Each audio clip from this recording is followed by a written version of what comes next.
Bismillahirrahmanirrahim. Assalamualaikum warahmatullahi wabarakatuh. Alhamdulillah. Alhamdulillahilladzi anzalas sakinata fi qulubil mu'minin liyazdadu imanan ma'a imanihim. Walillahi junudus samawati wal ardh. Wa kana Allahu aliman hakima.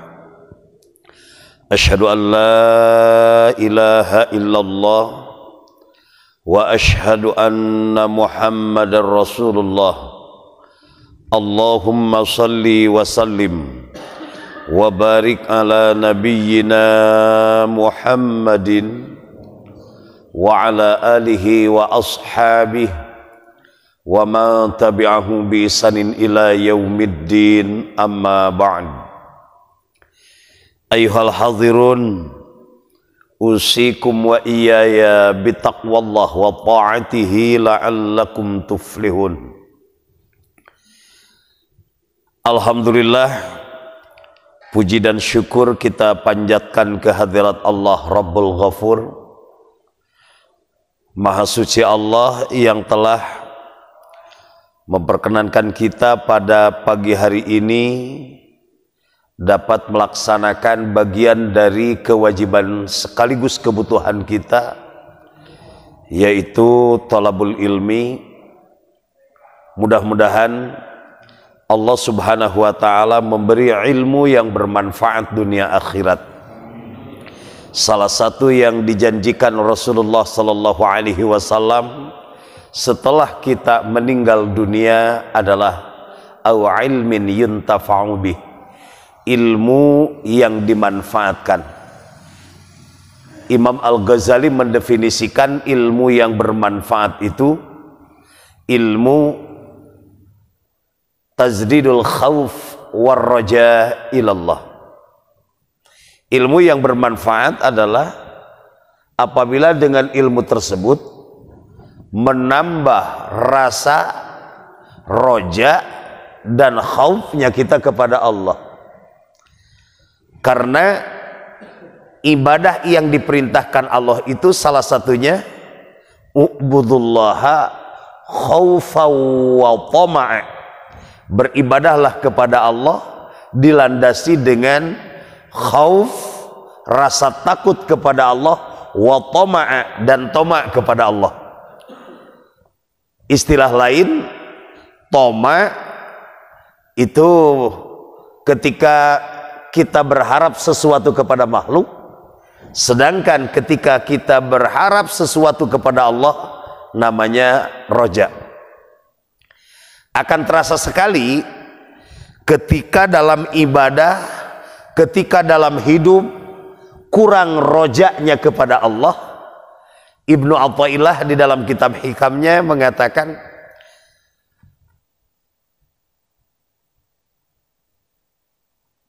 min alamatil i'timadi alal a'malis salihi nuqsanur rajai idza wujida zalal. Tanda-tanda kita hidup bergantung kepada amal, jadi segala sesuatu itu seolah-olah yang akan mendatangkan ridha Allah itu hakikatnya amal kita. Padahal kul bifadlillah falyafrahu, katakanlah hanya dengan karunia Allah kita harus merasa bahagia. Artinya apa? Karena ketika kita menghitung-hitung amal yang kita lakukan sebanyak apapun tidak akan mampu untuk membeli nikmat yang telah Allah berikan kepada kita. Baik nikmat rahmaniyah yang sedikit dan diperebutkan, direbut menjadi rebutan banyak orang, baik yang mukmin ataupun yang kafir. Apalagi amal kita dihitung-hitung untuk membeli nikmat rahimiyah. Jadi mudah-mudahan ilmu kita benar-benar menjadi ilmu yang bermanfaat, yaitu bertambah dengan bertambahnya ilmu, bertambah rasa takut hanya kepada Allah, dan bertambah besar berharap terhadap karunia Allah Subhanahu wa taala. Salawat serta salam semoga senantiasa dilimpahkan kepada Nabi Muhammad sallallahu alaihi wasallam, pada keluarga, sahabat, juga para pengikut yang istiqomah dalam mentaati Allah dan Rasulnya. Mudah-mudahan kita diberi kesempatan dan dimampuhkan oleh Allah untuk memantaskan diri agar kita layak diaku sebagai umat Rasulullah sallallahu alaihi wasallam, dan kelak kita mendapatkan syafaatul uzma di yaumal akhir. Amin ya rabbal alamin. Karena tragis sekali ketika kita banyak hari ini saling mengklaim bahwa yang akan layak menjadi umat Rasul itu seperti ini, seperti ini, seperti ini. Nah, mudah-mudahan kita bukan hanya mengklaim dan mengaku layak diaku umat Rasul, tetapi benar-benar Rasul mengakui bahwa kita ini adalah umat Rasul. Bagaimana jaminan Rasul? Man ahya sunnati faqad ahabbani wa man ahabbani kana ma'i fil jannah. Barang siapa yang gemar menghidupkan sunnahku, tandanya dia cinta kepada aku. Dan barang siapa yang mencintai aku, layak ia bersanding bersamaku di surga. Jamaah rahimakumullah, sudah memasuki tahun kedua. Masjid dicoret-coret. Yang tadinya jajaran dirapatkan. Imam 100 derajat instruksinya berbeda. Kalau dulu sawu sufufakum wa'tadilu wasuddul khalal, luruskanlah jajaran dan rapatkan barisan. Fa inna taswiyatas sufuf min iqamatis salah. Tetapi imam hari ini lain lagi. Para jamaah yang dirahmati Allah Subhanahu wa taala, tolong batasi, renggangkan barisan. Ini kan sudah ada kurang lebih ya masuk tahun kedua. Masuk tahun kedua. Dan kalau kita mentadaburi beberapa ayat Al-Quranul Karim, ini pasti akan membuahkan nilai ketauhidan yang kuat untuk kita. Apa sebab? Corona itu, Pak, terus teranglah, kita saja belum pernah melihat secara jelas. Yang ada itu juga gambar ketika digunakan suatu alat yang memadai. Dengan kasat mata seperti ini, siapapun yang ketakutan dengan corona dan tidak pernah melihat. Tapi bagaimanapun, satu yang yang sudah merasakan dampak dari corona ini, mungkin ketika terjangkit atau dampak dari corona ini kita bisa merasakan. Mau tidak mau, kita yang tadinya tidak begitu yakin, tidak percaya, menjadi percaya. Betul kan, Pak? Yang tadinya tidak terlalu takut, sekarang jadi benar juga takut. Maksud saya, ketika kita berbicara dengan keagungan Allah Subhanahu wa taala, dari dulu kita belum pernah melihat wujudnya Allah.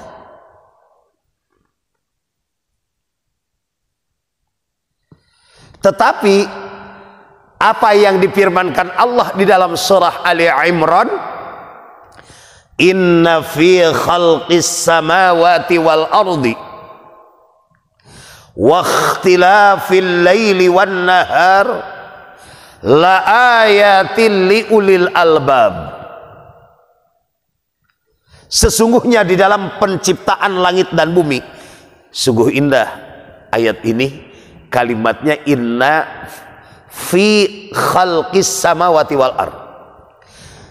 Fi menurut kaidah bahasa Arab itu termasuk harfu jar, huruf untuk mempengaruhi agar kalimat itu diberi harokat dengan harokat jar. Maknanya dzarfiyah. Dzarab artinya wadah, baik mewadahi waktu atau menjadi wadah tempat. Seperti kita fil masjidi, berarti masjid ini sebagai dzarab, dzarab makan, dzarab tempat, wadah tempat. Fi yaumil ahad, di hari ahad. Ahad ini menjadi dzarab juga, tapi dorobnya dorob zaman yang mewadahi waktu. Nah, di dalam ayat tadi ada kalimat inna fi khalqis samawati, sesungguhnya di dalam penciptaan langit. Dikarenakan ada fi itu dalam tafsir Ruhul Ma'ani dan Ruhul Bayan juga sama. Ternyata bukan langitnya saja, di dalamnya waman fihinna, dan apa-apa yang ada di dalam langit dan bumi. Wal ardi, bukan hanya buminya tetapi waman fil ardi, segala sesuatu yang ada di bumi. Berarti tanpa terkecuali di dalamnya corona. La ayatin liulil albab, yakin akan menjadi tanda kebesaran Allah. Tapi untuk siapa? Ulul albab. Siapa ulul albab itu? 3 kriterianya. 1, ulul albab itu alladzina yadhkurunallaha qiyaman wa qu'uda wa ala junubihim. Yang kedua, wa yatafakkaruna fi khalqis samawati wal ard. Kemudian yang ketiga, Rabbana ma khalaqta hadza batila subhanaka faqina adzabannar. Ada 3 kriteria. 1, orang-orang yang senantiasa berzikir. Yang kedua, orang-orang yang senantiasa berfikir. Dan yang ketiga, orang-orang bersyukur. Kalau kata Imam Al-Qurtubi itu 3 kelompok ini disebut ahli tadzakur, tafakkur, dan tasyakkur. Tadzakur, tafakkur, tasyakkur. Tadzakur dengan ada kalimat alladzina yadhkurunallaha, orang-orang yang senantiasa ketika melihat dan mensikapi satu kejadian tidak lepas dari menjadikan setiap kejadian itu sebagai pengingat diri kita agar kita selalu ingat kepada Allah Subhanahu wa taala. Apa yang dimaksud dengan mengingatkan kita kepada Allah? Segala sesuatu yang terjadi dan yang menimpa kepada diri kita, bahkan apa yang terjadi di bumi ini sudah ditetapkan oleh Allah, illa qad katabahullahu min qabli an nabra'aha. Jadi lengkapnya ayat, a'udzubillahi minasyaitonirrajim, bismillahirrahmanirrahim, ma asaba min musibatin fil ardi wala fi anfusikum illa kataballahu min qabli an nabra'aha.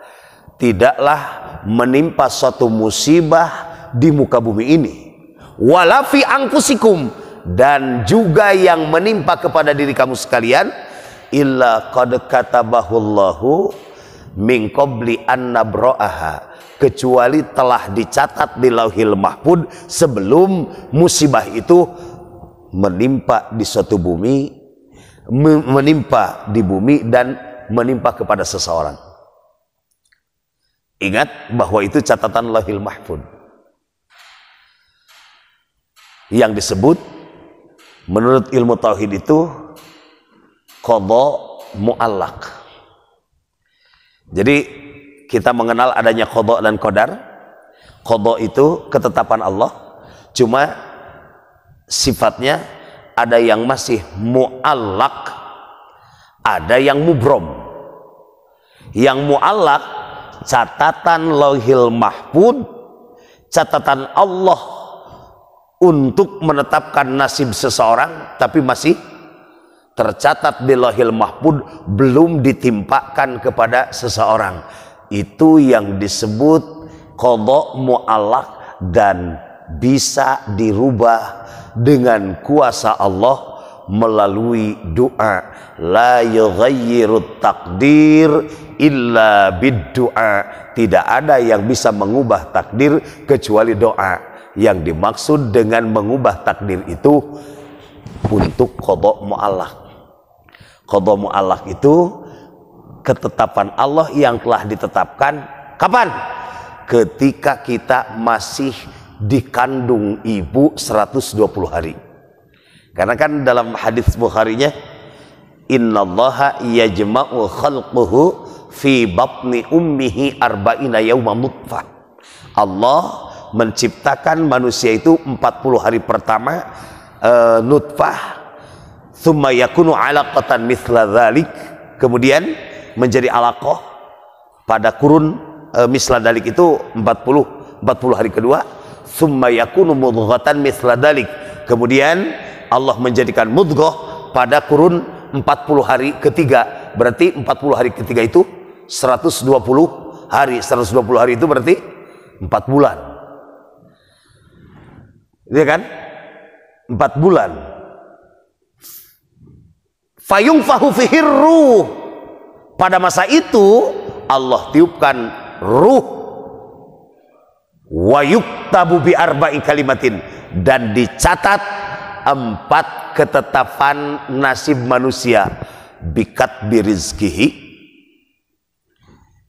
mencatat di Lauhil Mahfud apa rizkinya. Si fulan akan menghabiskan beras sekian ton selama hidupnya, akan menghabiskan air, akan menghabiskan apa yang menjadi rizki. Bikat birizkihi, karena rizki itu ternyata bukan hanya yang bersifat harta kekayaan saja. Sehat rizki, kita bisa beribadah juga rizki, dan yang paling utama rizki itu diberi keistiqomahan dalam ibadah kepada Allah hingga fala tamutunna illa wa antum muslimun. Bikat birizkihi wa ajalihi, ajalnya saqiyun au sa'idun, bagja, cilaka, istilah orang Sunda mah jodopati, bagja cilaka, Allah catat pada masa 40 hari ketiga, yaitu 120 hari. Itu di Lauhil Mahfud. Mana dalil yang kuat bahwa catatan Lauhil Mahfud itu bisa dihapus oleh kuasa Allah? Allah berfirman, yamhullahu ma yasha wa yuthbit wa innahu ummul kitab. Yamhullahu, Allah bisa menghapus ma terhadap sesuatu yasha'u, yang Allah berkehendak, wa yuthbit, dan Allah menetapkan, tidak menghapus, tidak mengubah apa yang telah menjadi catatan Lauhil Mahfud. Wa innahu ummul kitab, yang demikian itu adalah apa yang ada di dalam Ummul Kitab. Ummul Kitab di sini bukan Al-Fatihah yang dimaksud, tapi Ummul Kitab itu adalah ai Lauhil Mahfuz. Nah, disinilah kita tahu kenapa kita harus semangat untuk berikhtiar. kita minta sesuatu yang kita inginkan, kita berlindung dari sesuatu yang kita takutkan. Mana? Yaitu apa yang telah dicatat di Lauhil Mahfuz oleh Allah. Kalau memang ada catatan buruk untuk kita, kita mohon kepada Allah agar dihapus. Dengan apa? Dengan kuasa Allah. Karena Allah tidak terpaksa dengan ibadah kita hakikatnya. Tetapi kita memaksa, tetapi kita lebih yakin terhadap janji Allah. Ud'uni astajib lakum. Itu kan yang satu amar, yang kedua jawab amar. Amarnya ud'uni, berdoa kepadaku. Lalu jawab amarnya, amar itu perintah. Amar itu perintah. Ud'u, berdoalah kalian ni kepadaku. Astajib, aku akan mengabulkan. Kalimatnya menggunakan fi'il mudhari', aku akan mengabulkan lakum, kepada kamu sekalian. Dan ternyata ketika kita berdoa tidak ada satupun yang ditolak oleh Allah. Hanya saja kata Rasul, ijabahnya doa itu 3. 1, diampuninya dosa-dosa kita. Nyuhunkeun mah Pak, hoyong nambih mobil. Tapi ternyata ku Allah teh, mobil mah ayeuna moal waka dibere lantaran anjeun teh ngadagleg geneh dosa, geus urang hampura dosana. Coba mending dikabulkan untuk menambah kendaraan atau diampuni dosa? Ya mendingnya dua-duanya. Asli. Tapi kita jangan suudzon kepada Allah. Ongkoh Allah teh janji ud'uni astajib lakum, tapi saya padahal teu pira oge minta tambah mobil hiji. Kata Allah, kamu ditambah kendaraannya, tapi dosa ngadagleg kusek teh maut. Pas dosa na keur numpuk, mobil ditinggalkeun, dosa na kabawa. Nauzubillahi min dzalik. Atau yang kedua, dihindarkan dari musibah, dari bala. Mintanya sama yang tadi, minta ditambah rumah. Ternyata kita minta ditambah rumah malah nu aya ge jadi makin buruk. Tapi alhamdulillah Allah menghindarkan kita dari musibah. Itu salah satu ijabah doa. Atau yang ketiga, Allah berikan apa yang kita minta. Nah, ini harus yakin bahwa jaminan Allah itu ud'uni astajib lakum, pasti. Tetapi Allah sediakan 3 untuk ijabah doa itu. Dihapusnya dosa menjadi kifarat dosa. Oleh karenanya ketika kita mau berdoa, kenapa suka diawali dengan istighfar? Jangan sampai dosa kita menghalangi atas permintaan kita kepada Allah Subhanahu wa ta'ala. Kembali kepada bahasan pokok. Jadi ketika kita menjadi ulul albab, ketika sesuatu terjadi, yadhkurunallaha, menjadi ingat kepada Allah bahwa ma asaba mim musibatin, tidak akan terjadi satu musibah fil ardi, di muka bumi, bukan hanya di Indonesia tapi di muka bumi. Dalam hal ini saya tidak hendak masuk kepada polemik apakah ini konspirasi atau murni musibah. Bukan di situ, mau konspirasi ataupun musibah, bagaimana mensikapi pandemi ini dengan tauhid itu. Sehingga apapun yang menimpa pada saat ini di bumi, di dunia ini, kenapa kita tidak menjadi semakin kuat tauhid? Selama ini hampir 2 tahun kita terpengaruh untuk meyakini adanya sesuatu yang tidak terlihat. Dan sampai saat ini berapa persen di dunia ini yang sudah meyakini itu? Baru berapa Pak? 2 tahun juga belum. Kenapa kita hidup ada yang sudah 60 tahun, ada yang sudah mungkin 70 tahun. Selama itu kita hidup di bumi Allah, diterangi dengan matahari yang gratis dari Allah. Walaupun kita lambat sholat, Pak, tidak pernah dimatikan matahari. Beda dengan kita telat bayar listrik, dimatikan. Ya Allahnya kita belum pernah melihat wujudnya, tapi ini dampak dari kuasa Allah. Kita bisa menikmati hidup di bumi. Airnya disediakan, udaranya. Kemarin kan sempat, Pak, ya, rame kekurangan oksigen. Betul? Wah, resahna.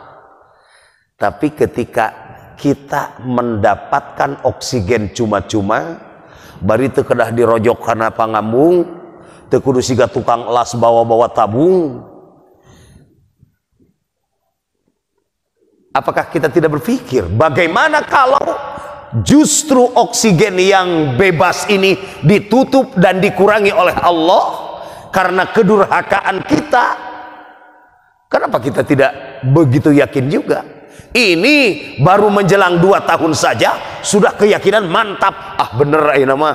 Maka ada ikhtiar vaksin, masker, cuci tangan. Nah, kira-kira sholat kita itu seperti itulah kurang lebih.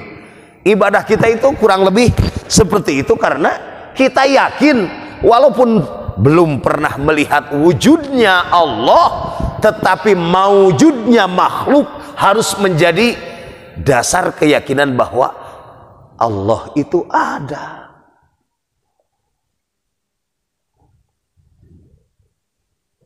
Kalah ya, Pak, 60 tahun dengan 2 tahun keyakinan kita.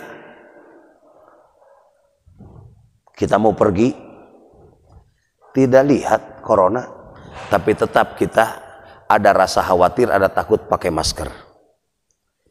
Kita pergi tidak melihat Allah, tetapi kok kenapa bismillah saja kita lupa. Padahal huwa ma'akum aynama kuntum. Allah senantiasa bersama kamu sekalian dimanapun kamu berada.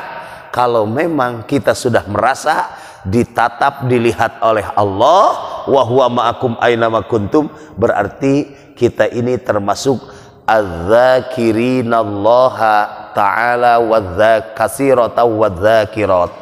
Kita sudah termasuk orang yang berzikir kiaman, berdiri.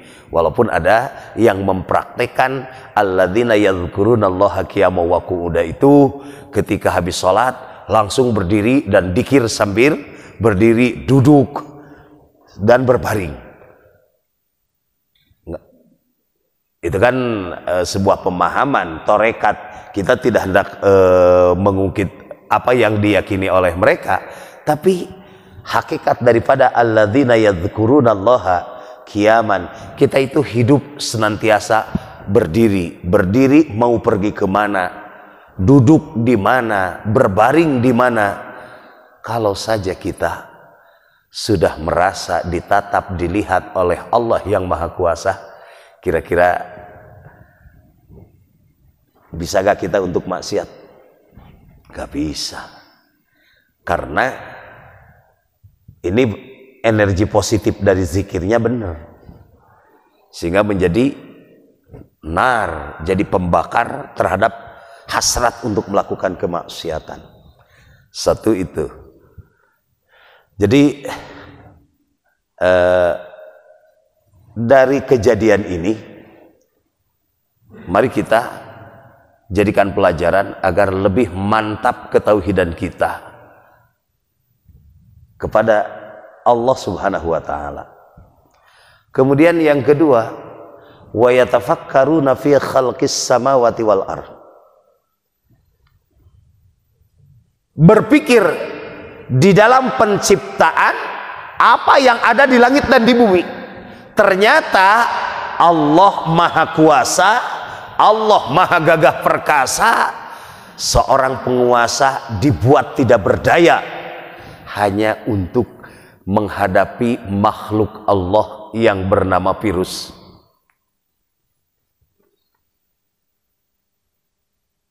Punten, tenaga kesehatan banyak yang menjadi korban.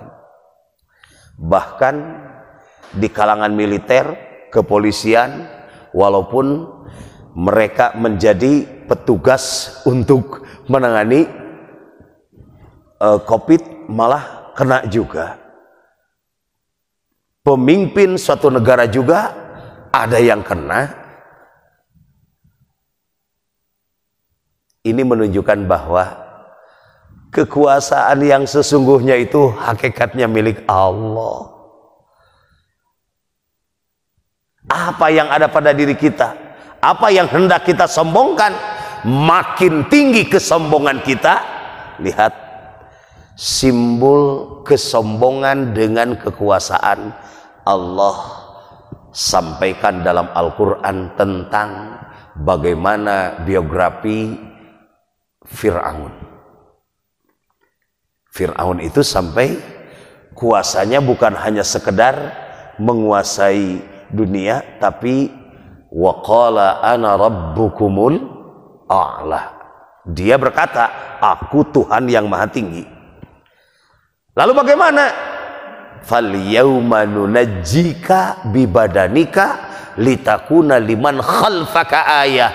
Pada saat ini aku matikan kamu Fir'aun, tetapi sengaja jasadmu aku selamatkan, jasadmu aku berikan kekuatan, maksudnya diutuhkan, litakuna liman khalfaka ayah, agar menjadi tanda kebesaranku untuk manusia yang hidup setelah kamu, yang angkuh sombong dengan kekuasaannya. Seperti itu, Pak.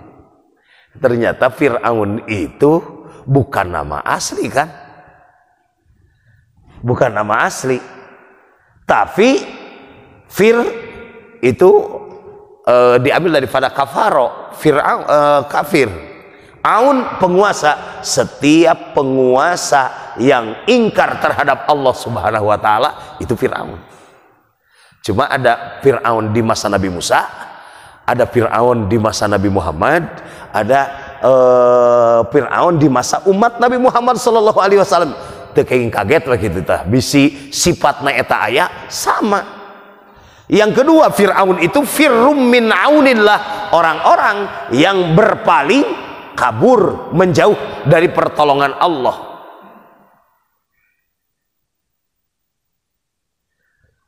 Tafakur, apa yang hendak kita sombongkan untuk melawan satu jenis makhluk yang bernama virus saja? Subhanallah, dibuat goncang dunia, berpengaruhnya ekonomi, pendidikan, keamanan, sosial, segala macam. Walaupun kita tidak melihat jenisnya, bentuknya, tapi dampaknya. Kita tidak pernah melihat wujudnya Allah, tapi manfaat nikmatnya sudah sedemikian banyak. Wajar kalau ulul albab itu akan bersikap bersyukur kepada Allah dengan ungkapan Rabbana ma khalaqta hadza batila. Ya Tuhan kami, tidak ada apapun yang Engkau ciptakan itu sia-sia. Semua ada hikmah, semua ada manfaat.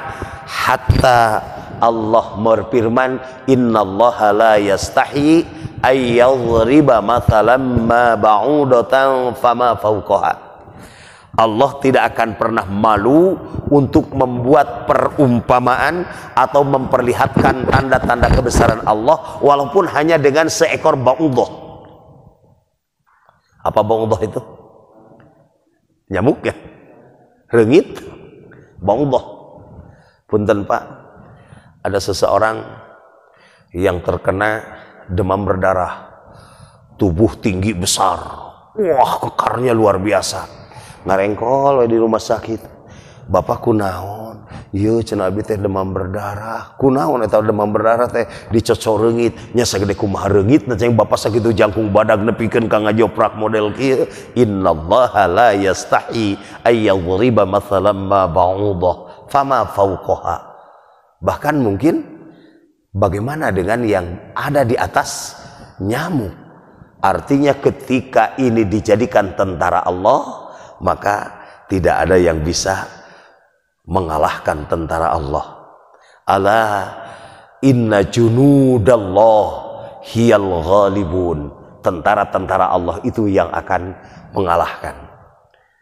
Karena memang ketika tentara Allah datang, bambu runcing saja bisa mengalahkan tank. Dan banyak sekali contoh-contoh ketika terjadi perang Ahzab.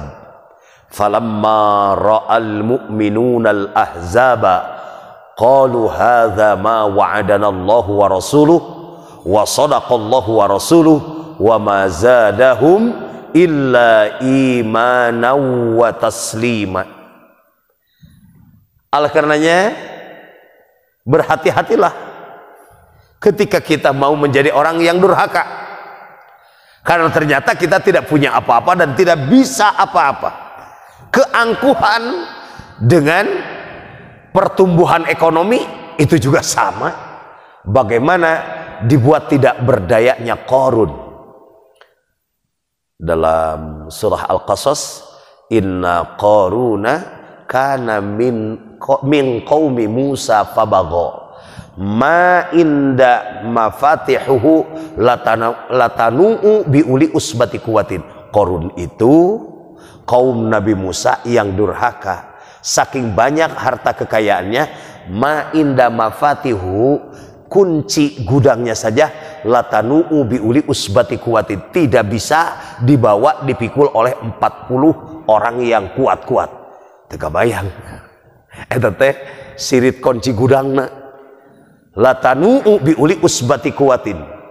Lalu ketika kita sombong dengan kekuatan politiknya, parlemen dikuasai, lihat Haman. Karena Qarun itu berdampingannya dengan apa? Dengan Haman kan?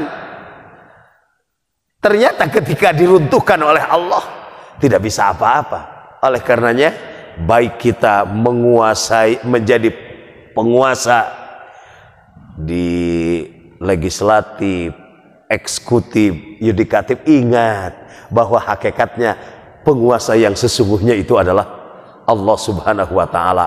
Qulillahumma malikal mulki tu'til mulka man tasha wa tanzi'ul mulka mimman tasha wa tu'izzu man tasha wa tudhillu man tasha biyadikal khair. Hanya ada pada kekuasaan Allah kebaikan itu.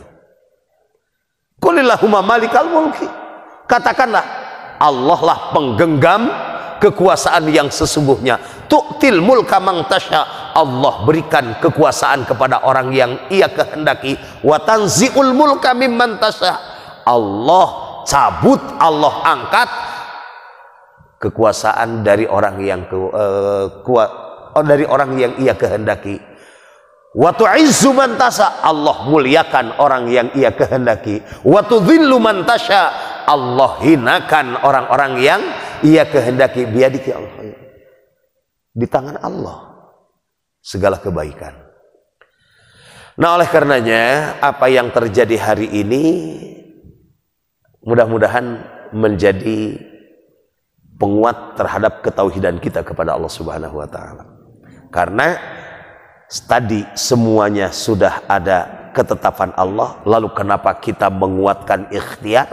Karena memang semua bisa diubah dengan kuasa Allah melalui doa dan ikhtiar kita, tapi yang dimaksud adalah catatan yang ada di Lauhil Mahfuz. Adapun yang sudah menjadi takdir itu tidak bisa dirubah. Tinggal kalau ini menjadi musibah, mudah-mudahan satu musibah menjadi ladang pahala, Yang kedua, diganti dengan yang lebih baik. Barangkali Bapak pernah membaca ya dalam hadis Bukhari tentang bagaimana Ummu Salamah, istri Rasul. Beliau pernah mendengar Rasul bersabda, "Ma mim mu'minin asaba wasobin." Tidaklah seorang mukmin yang mendapatkan satu musibah illa ajarallahu biha wa akhlafa khairam minha, kecuali akan memberikan pahala dengan musibahnya dan akan mengganti dengan yang lebih baik. Maka ketika ada musibah dianjurkan untuk berdoa, Allahumma ajirni fi musibati wakhluf li khairan minha. Ya Allah, jadikan pahala dengan musibah ini, ganti dengan yang lebih baik. Ternyata Ummu Salamah mah diijabah nanti bener-bener begitu suaminya meninggal dunia, bukan bahagia dengan kematian suami kadek si gitunya bapak ibu, dikarenakan punya doa ini istri meninggal, Allahumma ajirni fi musibati wahlufli khairam minha. Ya Allah, jadikan pahala dengan kematian istriku, ganti dengan yang lebih cantik. Atau ibu juga ditinggal oleh suami, Allahumma ajirni fi musibati wakhlufli khairam minhu. Ya Allah, jadikan pahala dengan kematian suamiku ini, gantilah dengan yang lebih baik dan ieu mah gede ambok. Nah, kalau Ummu Salamah mah alhamdulillah Pak, begitu meninggal suaminya, beliau berdoa dengan ikhlas, Allahumma ajirni fi musibati wakhlufli khairam minhu, diganti suaminya meninggal ditikah oleh Rasulullah sallallahu alaihi wasallam. Kade Ustad ulah ngajadikeun ieu sok sana ibu ngadoa ieu engke suami ibu nu sanes ustad engke bakal sumping ustad lamun geus maot. Tidak begitu. Artinya setiap musibah ini jadikan ladang pahala kalau memang itu merupakan musibah. Ma asaba min musibatin illa kaffarah lima akhta'a. Hadis riwayat Imam Bukhari. Tidaklah menimpa satu musibah bagi orang mukmin yang menerima terhadap musibah itu kecuali satu, menjadi kafarah, menjadi kifarat terhadap dosa, atau ditingkatkan harkat martabatnya seperti musibah-musibah yang ditimpakan kepada para nabi dan para rasul, seperti musibah yang dikenakan kepada Nabi Yunus, Nabi Ibrahim alaihissalam, wa idzibtala Ibrahim rabbuhu bikalimatin fa'atammahun. Ternyata disempurnakan. Nah, mudah-mudahan kita juga, kalau saja hari ini kita merasakan bagaimana nikmatnya berkumpul dengan keluarga, banyak berkumpul di rumah, ya nikmati. Tadi nama hoyong tepang sareng suami istri wae kuat kak berbulan-bulan, sekarang makan di rumah saja. Alhamdulillah, depin kabosan ningali rarai caroge teh. Tiap dinten tenak teh jeung caroge deui, jeung bojo deui, ari geus kudu jeung saha. Jadikanlah ini ladang pahala untuk kita. Jadi tidak ada satu ciptaan Allah yang sia-sia. Rabbana ma khalaqta hadza batila. Dan ketauhidan ini tidak berarti harus melengahkan dan melonggarkan ikhtiar. Justru ketauhidan ini untuk menguatkan benarnya dalam ikhtiar kita, dalam upaya untuk mengubah atau memohon kepada Allah dari catatan takdir yang buruk. Demikian yang dapat saya sampaikan pada pagi hari ini, mudah-mudahan menjadi penguat ketauhidan kita sehingga kita benar-benar menjadi orang-orang yang tangguh dalam keimanan, siap menghadapi ujian, karena tidak ada mata uji perguruan tinggi diberikan kepada SD. Tidak ada mata uji yang diberikan kepada anak SMA, itu ujian SD. Semua diukur dengan kadar keimanan masing-masing. Ketika sahabat bertanya, ayyun nasi asyaddu bala'a, siapa manusia yang paling berat ujiannya? Qala, Nabi menjawab, al-anbiya wal mursalin, yaitu para nabi dan para rasul. Tsummal amsal fal amsal, kemudian orang yang seperti nabi, kemudian orang yang seperti di bawah nabi. Artinya makin tinggi, makin kuat nilai keimanan kita, ujiannya akan makin berat.